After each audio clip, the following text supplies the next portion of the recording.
Hey everyone, thank you for tuning into this video. This video is basically about how my 2019 went. I'm going to let you all know the things that I've accomplished, the things I prayed for, and basically how I put God first in my life. 2019 was definitely a rough year for me. I had to learn a lot of things, a lot of negatives, a lot of positives, like so much stuff happened to me.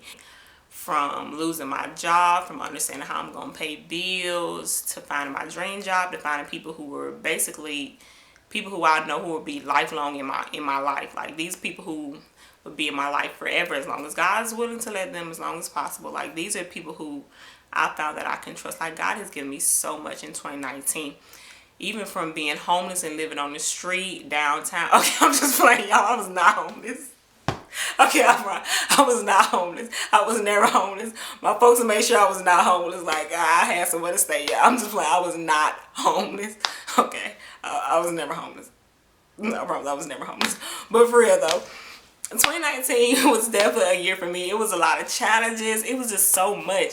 And I can definitely say I gained a lot from 2019. I'm definitely going to bring in 2020. Like 2020 is my year. I asked God for so much last year. And I was like, God, this is what I want my 2019 to be. And as I slowly started getting into 2019, I was like, God, I don't see some of this stuff happening. And so I started to pray. I started to pray more because I had a lot of goals about what I want to. And I was like, if you're not praying about it, then he's probably not going to fix it for you. And I also had to understand that just because you want something, God's not going to just give it to you because you want it. You have to understand God gives you things that you need, not what you want. So my prayer life started to get a little bit stronger. And I was like, okay, God, I understand this is what you want for me to have. One thing I prayed about for 2019 to be, I said, God, one thing I definitely want, I want a strong prayer life.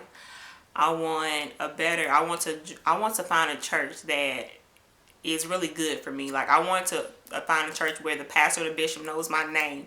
A church, I always say I never want to attend a mega church. Now the church I do go to, now if it end up turning to a mega church, hey, this is where God want me at. But I said as of right now, the point in my life, I didn't need a mega church. Like I literally need like something more like one-on-one. Mega churches is just not for me yet. So I was like, okay, God, this is what I need in my life. And basically, I was like, okay, the churches I was attending, and I was like, this is not what I want.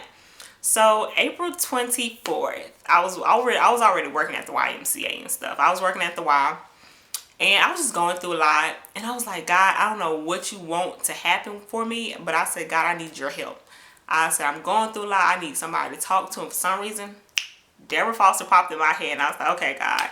I looked at her Facebook page and everything to make sure this is the person I knew who I wanted to talk to. So I looked at her Facebook page and I was like, okay, she's a church person, she's godly, everything. I said, God, I don't know why you want me to, this is the person you put in my life, but I'm going to talk to her. So I texted her. I was like, hey, Deborah, I need to talk to you. So April 24th is when I spilled everything out to Deborah, literally like everything. And until this day, Deborah has not become my godmother. She's the person I pretty much tell everything to. Like if something's wrong, like I just always go to Deborah because I know like regardless of everything, she's always just that open ear. So I definitely prayed for someone who would help me get closer to God, and she's definitely got me closer to God. Like she's even the person that baptized me and everything. And I was like, God, I'm so glad you sent me this person because everybody needs someone who, when they can't talk to family about things, they need someone who's basically, well, she became my family now. Like I feel like we're family. So I gave her the godmother title. She gave me the goddaughter title. So hey, we're family. But I also just didn't wish for things like that. I said, God, I need a job besides working at the Y. So this is how 2019 actually went when it came to me working.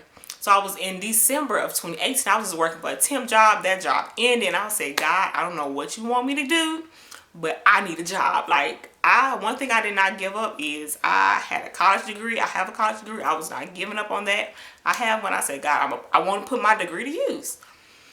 So to sum it all up, I applied for probably over 50 jobs. I'm probably 50 to 100 jobs.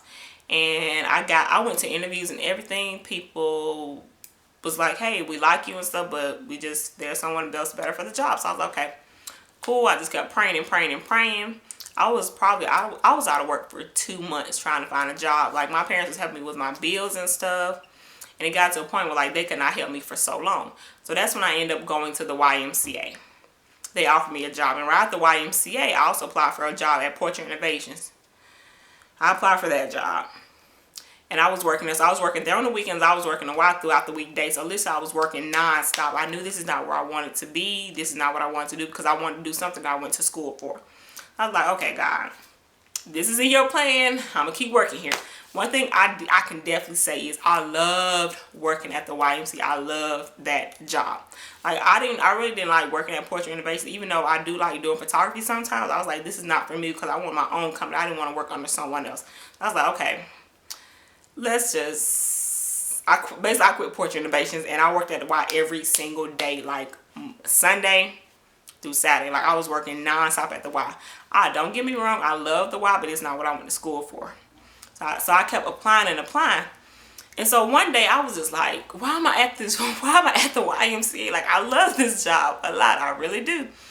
I was like, girl, you got to do with your college degree. So that after I had worked that 4 a.m. shift, that 4:30 a.m. shift to that 9 a.m. shift, I drank a whole bunch of coffee around 8 a.m. and I said, when I get off at night, I'm going home and I'm applying for a bunch of jobs. The job I applied for is the job I have now. Now I am the marketing assistant for Shelby County Reporter, and I love that job. Like, when I got the job, I said, God, I pray that this job is also the same job.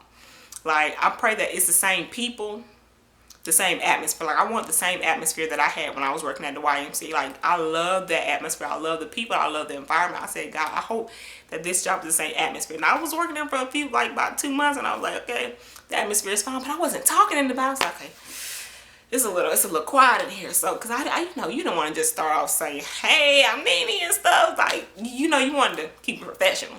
So I kept a little bit professional and stuff, and then one day they was like, hey, do you want to go to Tin Talk with us? And I was like, yeah, sure. And after that, ever since that day, I opened up to my I've been opening up to my coworkers. Like, they literally call me Nene. They are actually good Christian people. Like, oh my God, I love this job. I'm so glad I did not give up on the whole, hey, you need to go back and get your master's degree. People are not going to hire you. And I was like, okay. Yeah, okay. Anyways, I ended up finding this job, and I truly love it. Like, I love this job. Another thing I prayed for 2019 was, I said, God, I want my family to be closer.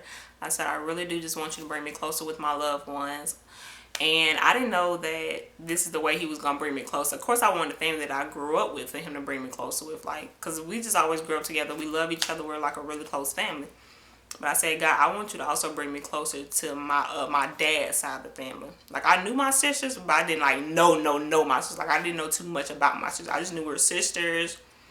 Like, we're siblings. Like, this is like, I knew if I ever needed them, they would be a phone call away. But like, we always just had that connection. But I only met one of my sisters at my high school graduation in 2013. Her and my 3 nieces. And another one of my sisters I didn't meet. So I just prayed, and I was like, okay, God, I want this to also be one of my things for 2019. Like, just bring us closer. I didn't ask God about this meeting or anything. I just said, I just want you to bring me and my family closer. So I was like, okay.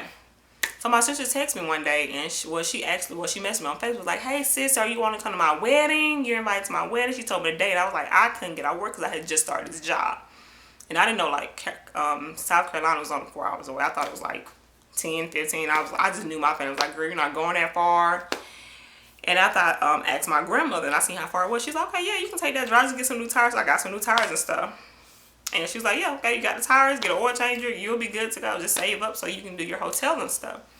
So I never told my sister that I was coming to her wedding. And I ended up surprising her for her wedding.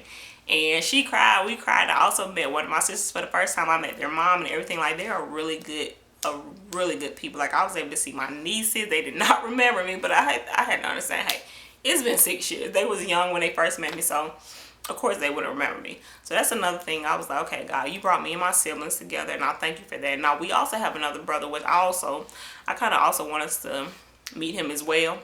So, hey, maybe something else for 2020. Who knows? We never know.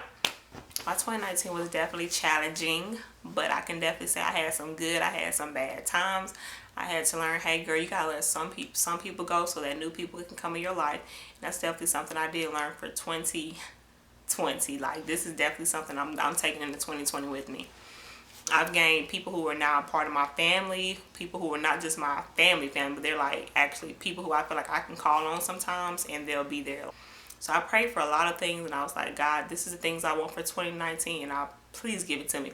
And at first I was like, God, some things I'm asking for, you're not giving it to me. And I had to understand, girl, if it's for you, it's for you. If it's not, it's not. God is trying to protect you from some of the things that you're asking for, and you do not need it. So I was like, okay. It made me understand a little bit better. So I was like, okay. God, if it's in your will, it's in you. If you want me to have it, it's for me. So like once I started understanding that, everything started happening. Like, I got the job I prayed for. Like, I begged God for this job. Like, I literally begged. And I bet he was like, girl, I'm giving you this job. Can you calm down just a tad bit? I know you want the job. Just calm down. It's coming. And I truly feel like if God didn't put me through some of this stuff, I would have never met my godmother. I would have never met the people that I met at the Y. I would have never got the bond that I had. Like, it's so many things that I had to understand. Like, hey, God put you in Birmingham for you to get to each step. So I was like, gosh, you're right. Like, I ended up finding a church that I love. Like, I'm the market director for our church. Like, I love this church. Like, our Bishop Pete, like, he said, he does straight facts, everything. Like, he's literally someone, like, every church needs a bishop like him. But these are the things I prayed for. Like, I prayed for a church, like, church members who would know my name. Like, people know my name. Not just, hey, that's that new girl. Or people actually know me. So I prayed. Like, these are the things I prayed for in 2019. All I want to say is, if you have a strong prayer life, and if you just trust God and believe him, anything could happen. I'm going into 2020 with, like, a clear head. I'm saying, God, if this is for me, it's for me. If it's not, it is not. But I have a list of things that I want for 2020. You'll find out later. But it's just, I just had to understand, like, if this is what you want and this is what God wants to give you, hey, go for it. But if you don't have that strong prayer life, you're just not gonna get the things you need. All you have to do is just trust and believe. He got you.